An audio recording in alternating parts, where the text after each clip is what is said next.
29장 31절부터 30장 8절까지 주님께서는 레아가 남편의 사랑을 받지 못하는 것을 보시고 레아의 태를 열어주셨다. 라헬은 임신을 하지 못하였으나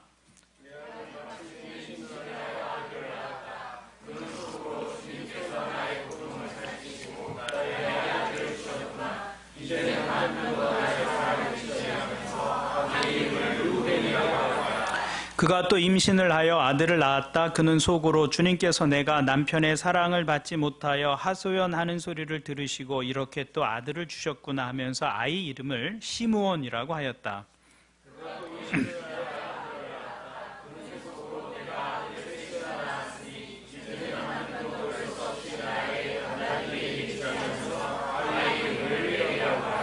그가 또 임신을 하여 아들을 낳았다. 그는 속으로 이제야말로 내가 주님을 찬양하겠다 하면서 아이 이름을 유다라고 하였다. 레아의 출산이 그쳤다.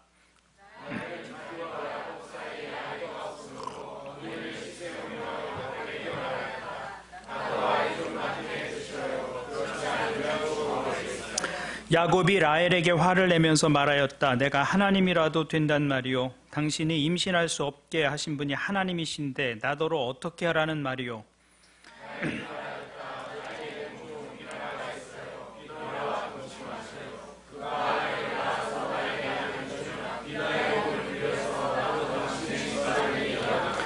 라헬이 자기의 몸종 비라를 남편에게 주어서 아내로 삼게 하니 야곱이 비라와 동침하였다.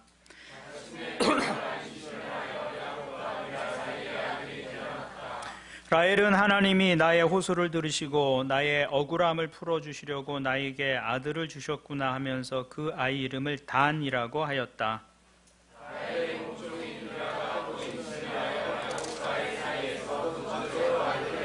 같이 읽죠. 라헬은 내가 언니와 크게 겨루어서 마침내 이겼다 하면서 그 아이 이름을 납달리라고 하였다. 아멘. 지난주에 가장 큰 이슈가 됐던 사건은 아마 영화 기생충이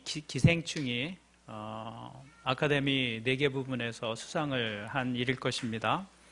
코로나 바이러스 때문에 많은 분들이 위축되어 있는 그런 상황에서 우리에게 아주 큰 위로와 또 격려가 된 일이었죠. 기생충이라는 영화를 대부분 많이 보셨을 것인데요. 그 영화에 깔리는 복선 가운데 하나가 선이라는 거예요. 선. 이선균이 박사장 역을 연기하면서 자신은 선을 넘는 사람을 제일 싫어한다. 그렇게 말하면서 영화 내내 그 선을 강조합니다. 그런데 그 영화 속에서는 누군가는 선을 넘으려고 하고 또 누군가는 그 선을 지키려고 하죠. 그 갈등이 영화의 긴장을 끌고 가는 중요한 요소 가운데 하나입니다. 근데 오늘 우리가 읽은 창세기, 요즘 우리가 창세기를 본문으로 큐티를 하고 있는데 그 창세기의 기록에도 선이 등장합니다. 야곱은 둘째 아들이죠. 그런데 야곱은 끊임없이 장자의 권리라는 선을 넘봅니다. 그래서 야곱은 쌍둥이로 태어날 때 먼저 태어나는 형 에서의 발꿈치를 붙잡고 나옵니다. 먼저 나가려는 형의 발목을 붙잡은 거예요. 야곱이. 그리고 형 에서가 사냥에서 지쳤을 때의 팥죽을 제공하면서 형의 장자권을 내게 팔라고 요구합니다. 끊임없이 그 장자라는 그 선을 넘어보려고 야곱이 발버둥 치는 것이죠. 그리고 마지막에는 형 에서로 분장을 합니다. 그리고 눈이 어두워진 아버지 이삭을 속여서 장자의 축복을 대신 차지하죠. 이 일로 자기 형 에서에게 미움을 받습니다. 에서가 내가 죽음으로 이 일을 복수하리라 그런 마음을 갖게 되죠. 그래서 형을 피해서 정처 없이 도망하는 도망자 신세가 됩니다. 송강호가 다시 지하실로 들어가듯이 야곱이 다시 도망자가 되는 거예요. 그 야곱이 외삼촌 라반의 집으로 도망했을 때 일어난 일이 오늘 말씀에 기록되어 있습니다. 야곱은 형 에서의 복수를 피해서 자기 집에서 800km나 떨어진 외삼촌 라반의 집으로 도망을 갑니다. 외삼촌 라반에게 딸이 둘이 있었습니다. 레아와 라헬이라는 딸입니다. 근데 이 두 자매의 삶 속에 야곱이라는 사람이 등장하면서부터 자매들 사이에도 넘을 수 없는 선의 갈등의 요소로 작용하기 시작합니다. 그것은 아름다움이라는 선입니다. 두 자매 사이에 미모라는 넘을 수 없는 선이 존재합니다. 야곱은 라반의 둘째 딸인 라헬을 보는 순간 사랑에 빠집니다. 야곱의 가슴에 불을 붙인 것은 라헬의 성품이나 몸가짐이 아니었습니다. 야곱은 라헬의 아름다움에 끌립니다. 그래서 29장 17절을 보면 이렇게 말씀합니다. 레아는 눈매가 부드럽고 라헬은 몸매가 아름답고 용모도 예뻤다. 키도 컸다 그 말이에요. 용모도 예뻤다. 레아는 착하게 생겼고 라헬은 어떻게 생겼다? 예쁘게 생겼다. 그런 표현이에요. 그래서 야곱이 어디에 이끌렸다는 거예요? 라헬의 아름다운 외모에 마음이 이끌렸다는 거예요. 라헬을 향한 야곱의 사랑은 불같은 사랑이었습니다. 그래서 그 라헬을 자기 아내로 얻기 위해서 외삼촌 라반에게 무엇을 제안하느냐 하면 내가 7년을 보수 없이 일하겠습니다. 라헬을 제게 아내로 주십시오. 라헬을 얻기 위해서 7년의 노동력을 무보수로 제공하겠다고 약속합니다. 그렇지만 성경은 야곱이 그 7년을 며칠처럼 느꼈다고 기록하고 있어요. 그 7년을 며칠처럼 일한 거예요. 그리고 마침내 7년의 기간이 끝났고 약속한 날이 왔습니다. 결혼식을 치르고 그날 밤, 첫날 밤을 보내게 되죠. 그런데 아침에 깨어나서 보니 자기 옆에 누워있는 여자가 누구인 거예요? 라헬이 아니라 레아가 누워있는 것입니다. 야곱이 라반을 향해서 어떻게 이럴 수가 있느냐고 항의를 하자 라반은 야곱에게 큰 딸을 두고서 작은 딸부터 시집 보내는 것은 우리 고장의 법이 아니다 라는 말로 야곱의 항의를 일축해버립니다. 대신 라헬도 너에게 아내로 줄 테니까 또 다른 7년을 무보수로 일해라 이렇게 요구합니다. 그래서 야곱은 레아와의 7일간의 혼례식을 끝난 후에 라헬을 자기 아내로 맞이합니다. 그리고 그 라헬을 위해서 또다시 7년을 무보수로 일하게 됩니다. 이렇게 해서 두 자매와 한 남자 간의 결혼 생활이 시작이 됩니다. 물론 이것은 3,000년 전에 3, 4,000년 전에 중동에서 있었던 일입니다. 오늘날 결혼의 제도를 가지고 보면 이건 있을 수 없는 일이지만 당시에 경제력이 없던 여자들이 취했던 방법 또 사회적 제도 가운데 하나였던 것이죠. 성경은 이들의 결혼 생활을 이렇게 한 문장으로 정리해서 기록하고 있습니다. 30절을 보면 야곱은 레아보다 라헬을 더 사랑하였다. 31절을 보면 주님께서는 레아가 남편의 사랑을 받지 못하는 것을 보시고 별것 아닌 것처럼 보이는 이 한 문장 속에 사실은 짙은 어두움이 깔려 있는 것이죠. 레아의 결혼 생활이 어떠했을지 우리 한 문장 속에서 느낄 수가 있는 거예요. 레아는 남편의 사랑을 받지 못했습니다. 여기 레아가 남편의 사랑을 받지 못했다는 말은 야곱이 그를 싫어했다 그 말입니다. 그도 그럴 것이 야곱이 원했던 여인이 아니었어요. 레아는 장인 라반의 속임수에 넘어가서 억지로 떠맡은 여인이었습니다. 그러니 레아에게 사랑이 갈 리가 없었죠. 그래서 이 집안의 레아와 라헬 사이에 온갖 경쟁과 질투와 술수가 난무하게 됩니다. 이 모든 일은 사실은 레아와 라헬의 외모에서 비롯된 것입니다. 옛날이나 지금이나 외모는 사람을 판단하는 데 아주 중요한 기준이 되고 있습니다. 같은 조건이면 사람들은 외모가 더 나은 사람을 선호합니다. 그것은 차별이나 혐오를 범죄시하는 현대에서도 여전히 작용하는 기준입니다. 그래서 키가 큰 사람이 키가 작은 사람보다 평균 임금이 높습니다. 여러분 통계로 나와 있는 결과입니다. 이게 통계로 나와 있어요. 논문으로 아예 나와 있어요. 한국 사회에서 신장 프리미엄에 관한 그런 논문이 있어요. 그러니까 외모 프리미엄이 실제로 존재하는 거예요. 실제로. 그래서 제가 얼마나 손해보며 살았겠어요. 그래서 우리 사회에서 외모가 좀 되면 편리합니다. 사람들은 잘생긴 사람을 보면 착할 것이라고 생각합니다. 현빈이나 손예진이 나쁠 것이다, 나쁜 사람일 거다 생각하지 않아요. 그래서 일단 점수를 따고 들어가는 것이죠. 예쁘고 잘생긴 사람들에게 주어지는 어드밴티지가 있어요. 그래서 오늘 말씀에서도 라헬은 그 외모 때문에 야곱의 사랑을 받았고 레아는 사랑을 받지 못했다 기록하고 있는 것이죠. 레아의 일이 남일 같지 않은 그런 분이 있는지 모르겠어요. 레아는 외모 때문에 거절당한 사람이에요. 외모 때문에 버림받은 사람입니다. 레아는 아버지에게도 버림받은 거예요. 사실은 아버지가 동생 라헬을 시집 보내는데 언니를 덤으로 끼워 보낸 것입니다. 동생 대신 네가 그 신혼방으로 들어가라는 요구를 받았을 때 레아가 얼마나 절망했겠어요. 이렇게 내가 가는구나. 그런데 남편으로부터도 사랑을 받지 못하는 아내가 되었어요. 아내가 자기 남편으로부터 사랑을 받지 못한다는 것, 그때 그 당시에 중동 지방에서는 그건 절망적인 상황인 것입니다. 의지할 데가 없는 거예요. 서럽고 참기 어려운 일인 것이죠. 그런데 그 모든 일의 원인이 무엇 때문입니까? 외모 때문이에요. 이게 내가 어떻게 할 수 없는 부분이잖아요. 외모 때문인데. 사람은 외모를 본다는 거예요. 외모로 사랑할 사람인지 아닐지, 좋아할 사람일지 아닌지를 결정한다 그 말입니다. 그러면 하나님도 우리를 외모로 보실까요? 그렇지 않다는 것입니다. 오늘 말씀은 아무런 설명을 덧붙이지 않은 채 이렇게 기록하고 있습니다. 주님께서는 레아가 남편의 사랑을 받지 못하는 것을 보시고 레아의 태를 열어주셨다.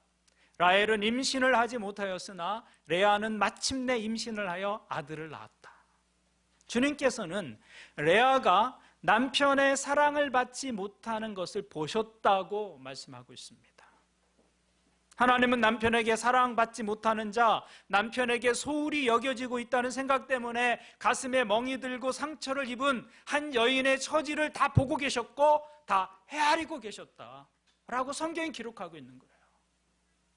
우리 인생을 살면서 때때로 이런 의문을 가질 때가 있습니다. 하나님은 이 사정을 알고 계실까? 하나님은 도대체 내 삶에서 무슨 일이 일어나고 있는지 과연 알고 계시는가?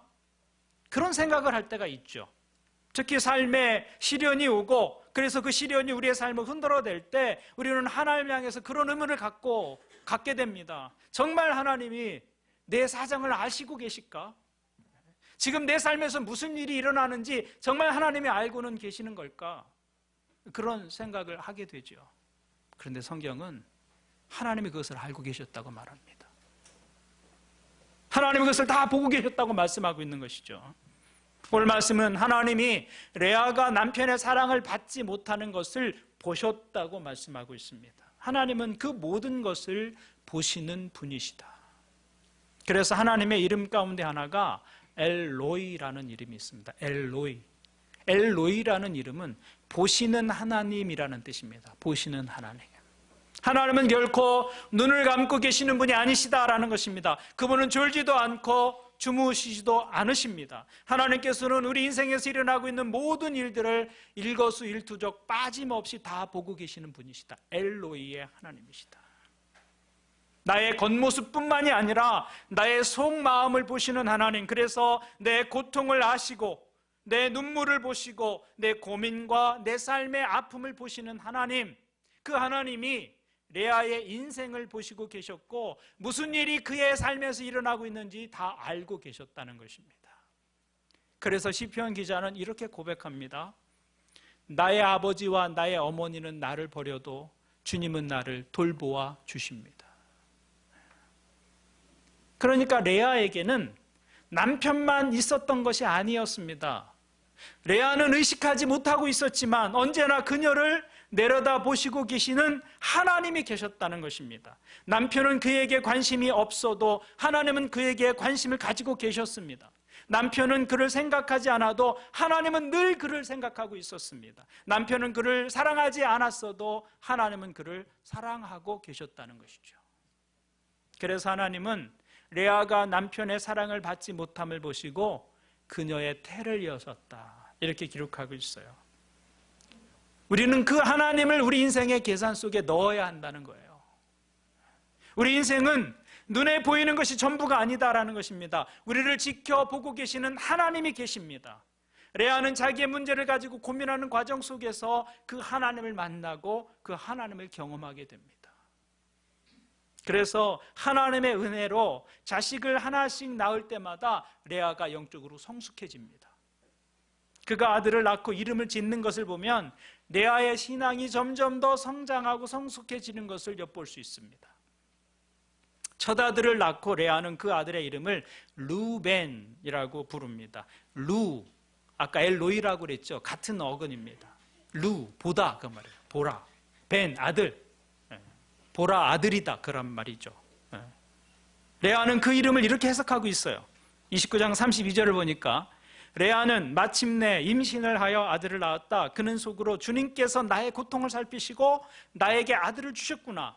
이제는 남편도 나를 사랑하겠지 하면서 아기 이름을 루벤이라고 하였다. 레아의 고백이 무엇입니까? 라헬은 나를 조롱하고 남편은 나를 멸시하지만 하나님은 나를 돌보셔서 아들을 주셨다. 보라, 아들이다. 이렇게 이야기하고 있는 것이에요. 그 아들을 보라, 루벤이라고 이름을 지은 것입니다. 둘째 아들을 낳고 레아는 그 이름을 시므온이라고 짓습니다. 시므온. 시므온이라는 뜻은 들으심이라는 뜻입니다. 레아는 그 아들의 이름의 의미를 이렇게 해석합니다.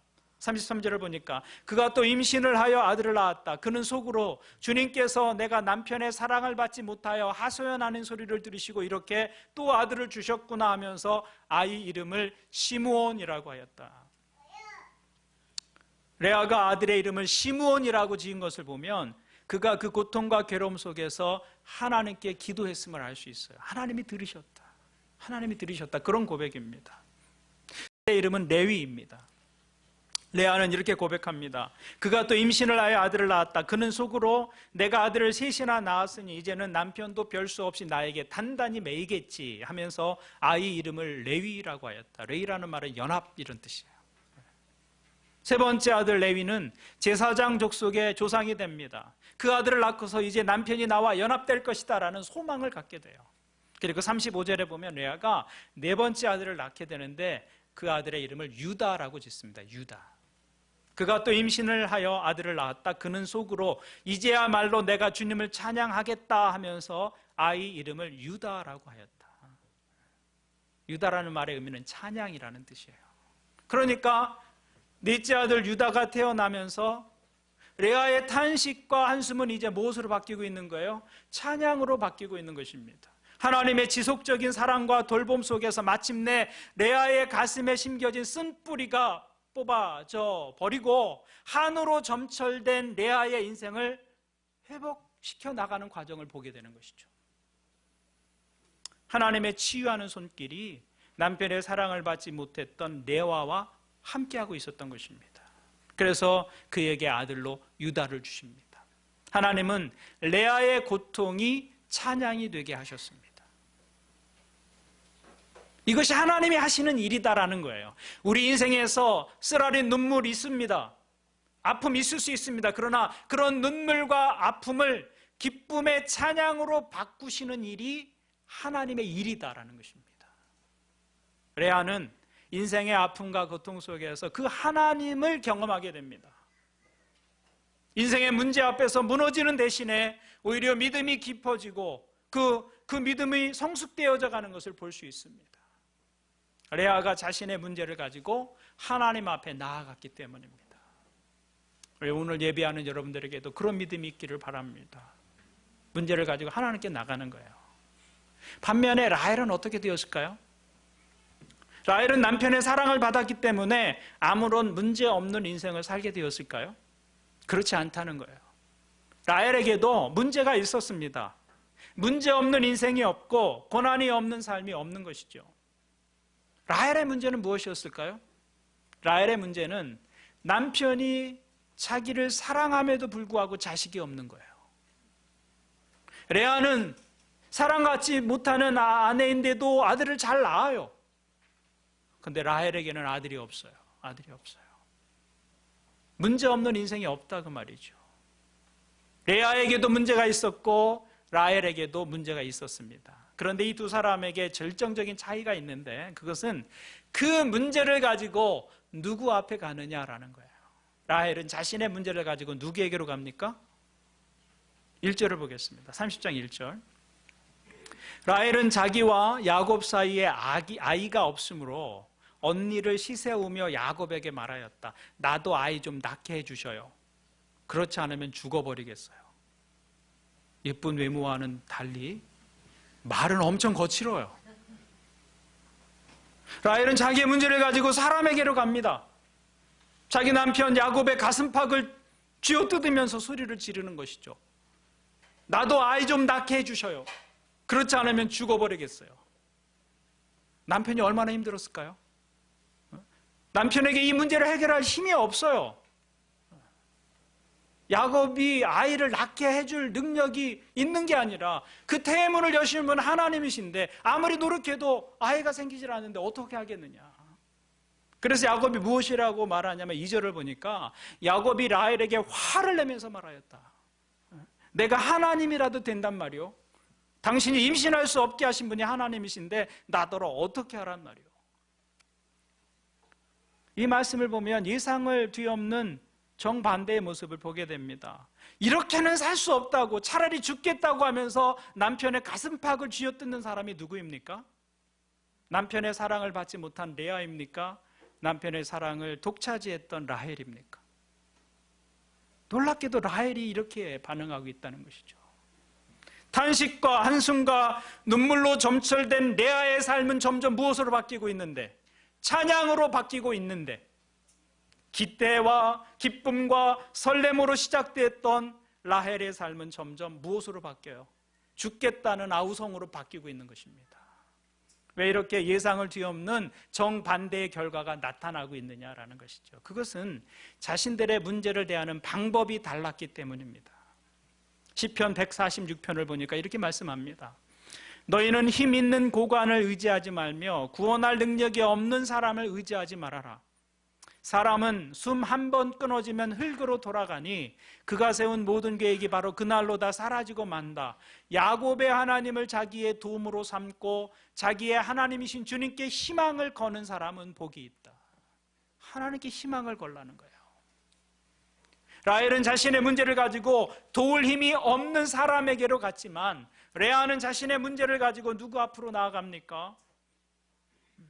하나님 앞으로 나아가요. 라헬처럼 사람을 찾지 않고 하나님을 찾고 그 하나님 앞에 자신의 문제를 내어놓습니다. 하나님께 부르짖고 하나님께 기도합니다. 눈물을 그 앞에 쏟아놓습니다. 바로 그때 하나님께서 레아를 보시고 계셨고 레아의 부르짖는 소리를 들으신 것이죠. 그래서 루벤을 주셨고 시므온을 주셨고 레이를 주셨고 마침내는 찬송이라고 하는 이름의 아들 유다를 주신 거예요. 하나님은 고통의 문제를 가지고 하나님께 나오는 사람들에게 그 고통이 변하여 찬양이 되게 하신다라는 메시지입니다. 한숨이 변하여 기쁨이 되게 하신다. 그래서 시편 62편은 우리에게 이렇게 말씀합니다. 하나님만이 우리의 피난처이시니 백성아 언제든지 그만을 의지하고 그에게 너희의 속마음을 털어놓아라. 하나님 앞에 우리의 속마음을 털어놓아라. 원망과 한숨과 고통과 문제를 하나님 앞으로 가져오라. 그런 요청인 것이죠. 원망과 한숨을 기쁨과 찬양으로 바꾸시는 것이 하나님께서 하시는 일이시다. 그것이 하나님의 일이에요. 우리가 할 일은 그분을 의지하고 우리의 문제를 가지고 하나님 앞에 나아가서 털어놓는 것입니다. 그래서 이사야 선지자는 이렇게 고백합니다. 무릇 시온에서 슬퍼하는 자에게 화관을 주어 그 죄를 대신하며 희락의 기름으로 그 기쁨을 대신하며 찬송의 옷으로 그 근심을 대신하실 것이다. 하나님이 이런 일을 하신다는 거죠. 우리 인생의 쓰라린 눈물과 상처와 아픔을 기쁨의 찬양으로 바꾸고 희락의 기쁨으로 바꾸는 것이 하나님께서 하시는 일이시다라고 말씀하고 있는 것입니다. 그래서 레아는 비록 남편의 사랑을 받지 못했지만 하나님의 위로와 격려 속에서 그의 탄식과 한숨은 마침내 찬양으로 바뀌게 되었다라는 것입니다. 레아는 자녀들을 낳으면서 그의 인생의 후반부로 갈수록 감사와 찬양이 늘어납니다. 29장 35절을 보니까 이제야말로 내가 주님을 찬양하겠다, 그렇게 고백합니다. 30장 11절을 보니까 내가 복을 받았구나, 이렇게 고백합니다. 13절을 보니까 행복하구나, 여인들이 나를 행복하다고 말하리라. 30장 20절을 보니까 하나님이 나에게 이렇게 좋은 선물을 주셨구나. 레아의 삶은 이렇게 점점 바뀌어져 가고 있다, 그 말이에요. 눈물로 시작된 인생인데, 버려짐으로 시작된 인생인데, 그 문제를 가지고 하나님 앞에 나아가니까 행복하다고 고백합니다. 하나님께서 나에게 이렇게 좋은 선물을 주셨구나라고 고백하게 되죠. 결국 레아와 라헬, 이 두 사람 사이에 최후의 승자는 누구입니까? 남편의 사랑을 받았던 예뻤던 라헬입니까? 하늘아버지의 은총을 입었던 레아입니까? 레아가 최후의 승자가 됩니다. 물론 라헬에게도 하나님께서 나중에 태를 열어주십니다. 라헬이 진짜 간절하게 간구하니까 하나님께서 라헬의 태를 열어주셨어요. 그래서 라헬을 통해서 낳은 아들이 요셉이에요, 요셉. 그런데 안타깝게도 라헬은 요셉 후에 베냐민이라는 둘째 아들을 낳다가 그 해산 중에 죽게 됩니다. 그래서 이후에 야곱과 남은 여생을 함께 살았던 사람은 레아가 됩니다. 그리고 헤브론에 있는 막벨라 굴이라고 아브라함이 준비한 매장지가 있어요. 거기에 야곱과 함께 야곱의 부인으로 그 묘에 묻힌 사람은 라헬이 아니라 레아가 그 묘에 묻히게 되죠. 오늘 레아와 라헬의 이야기가 우리에게 주는 교훈이 무엇입니까? 삶의 고난은 누구에게나 있다는 거예요. 그런데 어떤 고난이라도 우리를 하나님 앞으로 더 가까이 나아가게 만든다면 그 고난은 저주가 아니라 축복이 될 수 있다는 것입니다.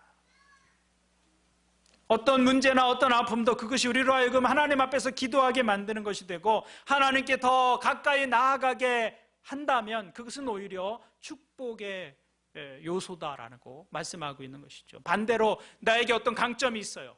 미모가 있고 조건이 좋고 어떤 능력이 있다 하더라도 그것 때문에 내가 하나님과 멀어지게 되고 하나님과 상관이 없는 삶을 살게 되었다면 그것은 축복이 아니라 오히려 저주가 될 것입니다. 어떤 복도 그 복 때문에 내가 하나님을 의지하지 않게 되었다면 그것은 복이 아니라 저주가 되고 말 것입니다.